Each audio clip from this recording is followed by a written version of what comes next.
Promesse biblique du jour, bonjour à tous. Retrouvons la troisième partie et dernière partie de Marie, mère de Jésus et disciple de Jésus. Dans la première partie, nous avons vu Marie humble et soumise. Dans la deuxième partie, Marie perplexe et Marie reprise. Poursuivons aujourd'hui Marie reprise et Marie disciple. Nous avons vu qu'une nouvelle relation était nécessaire. Christ lui-même a signalé ce besoin d'une nouvelle relation. Lisons cela dans Luc chapitre 8, versets 19 à 21 et aussi voir dans Marc chapitre 3, versets 31 à 35.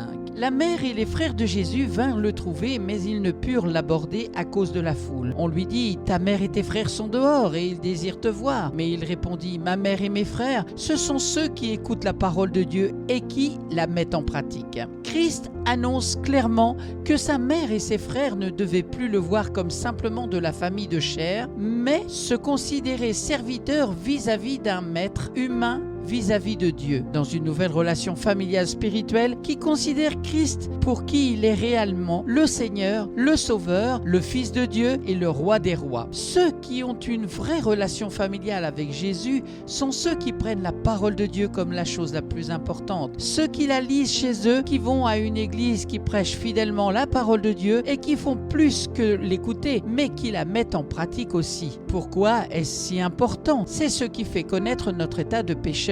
Et c'est ce qui régénère ceux qui répondent à son appel à la repentance envers Dieu et à la foi en Jésus-Christ le Seigneur. Vous pouvez lire cela dans Actes chapitre 20 verset 21 et aussi dans 1 Pierre 1 23 25, 1 Thessaloniciens 2 13 et Éphésiens 1 13. Il est impossible d'être sauvé sans qu'on entende sa parole, spécifiquement l'Évangile. Jean chapitre 5 verset 24. En vérité, je vous le dis, ceux qui écoutent ma parole et qui croient à celui qui m'a envoyé à la vie éternelle et ne vient point en jugement, mais il est passé de la mort à la vie. Voyons maintenant Marie, disciple. Après que Jésus soit remonté au ciel, on retrouve Marie dans Acte 1 chapitre 14 en train de prier et d'être enseignée par les apôtres. Marie ne recevait pas la prière, elle priait elle-même avec les autres disciples en tant que disciple. Tous d'un commun accord persévéraient dans la prière avec les femmes et Marie, mère de Jésus, et avec les frères de Jésus. Acte chapitre 1 verset 14. Deux de ses frères dans la chair ont écrit des épîtres contenues dans la Bible, Jude et Jacques. Et ni l'un ni l'autre ne s'introduit comme frère de Jésus, mais plutôt comme serviteur de Jésus. Vous pouvez lire cela dans Jude chapitre 1 verset 1 et dans Jacques chapitre 1 verset 1. L'apôtre Paul explique la nouvelle relation qu'il y avait entre la famille de chair de Jésus et celui qu'il reconnaissait depuis comme le Seigneur Jésus. Ainsi, dès maintenant, nous ne connaissons personne selon la chair. Et si nous avons connu Christ selon la chair, maintenant, nous le connaissons plus de cette manière. Si quelqu'un est en Christ, il est une nouvelle créature. Les choses anciennes sont passées, voici, toutes choses sont devenues nouvelles. Lisez cela dans 2 Corinthiens chapitre 5 versets 16 à 17. Le monde de chair que Marie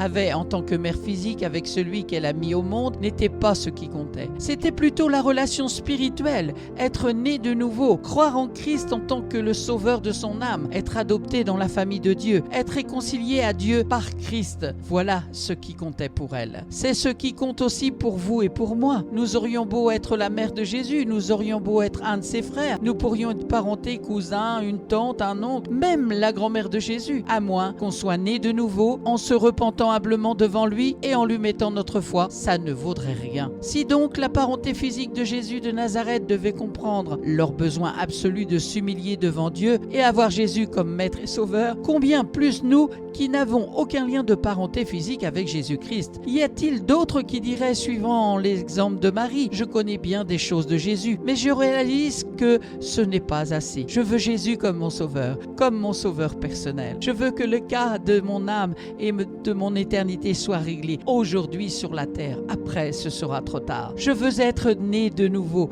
régénéré, avoir une relation vivante et personnelle avec Jésus-Christ en tant que Seigneur et Maître. Je veux avoir cette certitude et cette assurance de savoir qu'il est mon sauveur d'une manière parfaite et totale et qu'il n'y aura rien à rajouter au salut de mon âme. Je ne veux pas juste espérer que je m'y rende selon ce que bon me semble, mais je veux avoir l'heure juste, savoir ce que Dieu pense de mon cas et de ce qu'il va me dire au jugement dernier. Je veux l'accepter aujourd'hui comme Sauveur, Seigneur et Maître de ma vie. Pour vous qui n'êtes pas exactement sûr où vous iriez si vous mourrez à l'instant même, aujourd'hui, vous pouvez régler la situation d'une façon finale en acceptant Jésus comme votre Sauveur et Seigneur personnel. La manière dont la Bible en parle, c'est important. Notre référence, c'est la Bible, la parole de Dieu. Amen. Merci Père pour ta parole que tu nous as laissée. Merci parce que tu nous as pas laissés orphelins. Tu nous as laissé ton Saint-Esprit.